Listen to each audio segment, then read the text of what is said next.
ladies and gents, I'm going to give you two today. So another thing I wanted to touch on was grips. One, do them yourself. They're very simple, very easy to do. Um, there's many videos out there. You just need to take your time, watch the videos.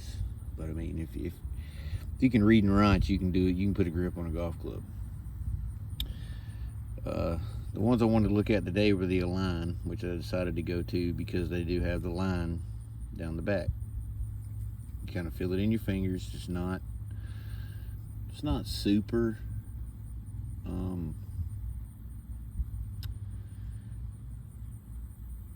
like awkward, like you don't really feel it. You know, the only downfall to these are you can't put them on anything with a adjustable shaft because then that's going to offset. I mean, I guess you could, but it's going to change where it's going to be in your fingers.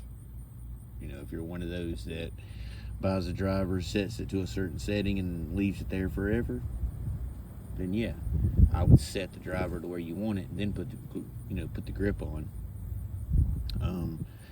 And then it also depends on the tape that you put under the grip. The less layers of tape, the less it's going to stretch the grip, so the more, the line's going to stand out. It's just more or less a reference to kind of know. For me, I mainly use it just to know where I'm gripping the club in my fingers with my right hand at all times.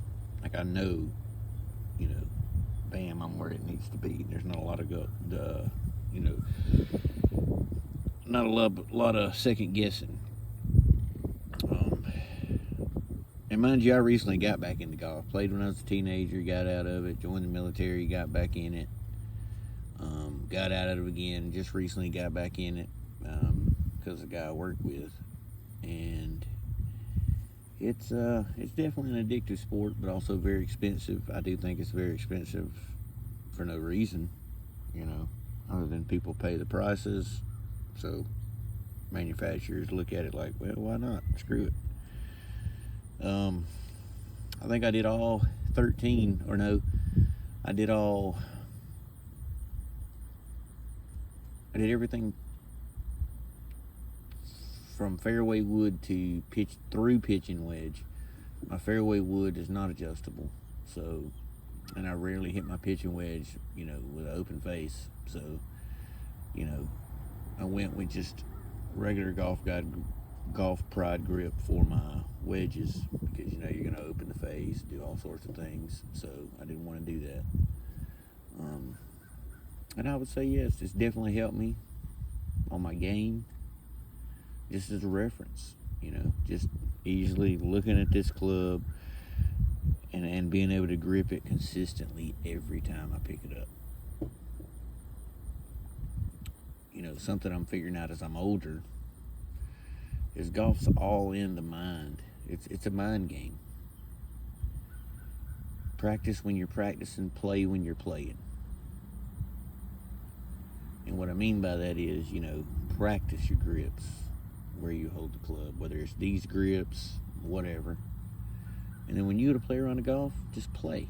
Make a mental note of what you're doing wrong, where you're struggling, but don't try to fix it that day because all you're going to do is get frustrated, aggravated, and you're not going to enjoy your game of golf. So, anyway, I did a fairway through pitching wedge. I'd previously bought a vise and all that prior to that. But, I would say if you got to buy the vise and everything, they do make kits that come with the vise, tape, solvent, all that. You can probably do it yourself for about $140, give or take. And then once you do it that first time, it's just like, that's nothing. I can do it anytime. And you never know, you might want to do it as a side hustle to make a little money for what some of the pros charge. I've cut down clubs.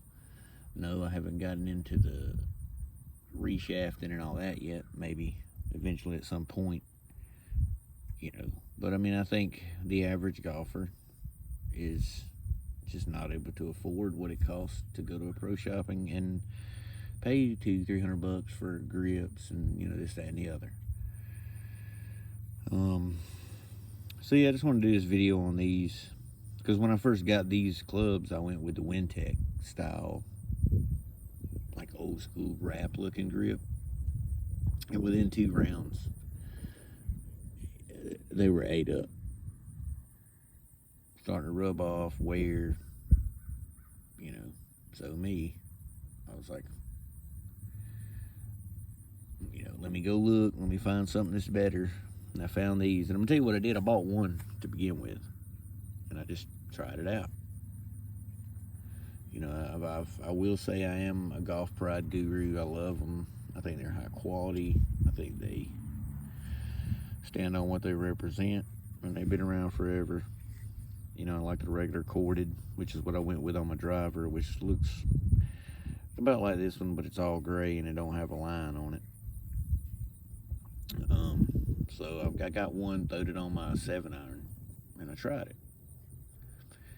And I do tape mine a little different to make the grip a little thicker. And I just like knowing where it was in my fingers relative to knowing if the line's here, the club face is here. So, you know, it's kind of a gimme. Now maybe later down the road, I decide I don't need that. But there are people on tour. This is legal. You can play on the PGA Tour with them. There's nothing illegal, cheating about it. You know, I will say feel free in the comments if anybody's got any questions. You know, they can always ask. And I'll try to get, if I don't know the answer, I'll try to get the answer for you. Or if you got any questions about gripping, feel free to definitely reach out. And one thing I'll say is I think with every video you watch on YouTube, whether it's mine, somebody on Golf Swing, whatever, take it with a grain of salt. Because you'll spend more time either chasing a fix for something in your swing or, you know, trying to get distance, whatever. There's a million videos for each. And 9 times out of 10, it's always something basic like your grip, your stance. You know, 9 times out of 10 when you're making a slice or whatever the issue is, it's one thing you're doing that's causing it. And you got to take the time to mentally check your swing and everything when you practice. But yeah, I just wanted to touch base on these grips. If you like the content, like and subscribe. More to come. Y'all have a good evening. Stay safe. Good night.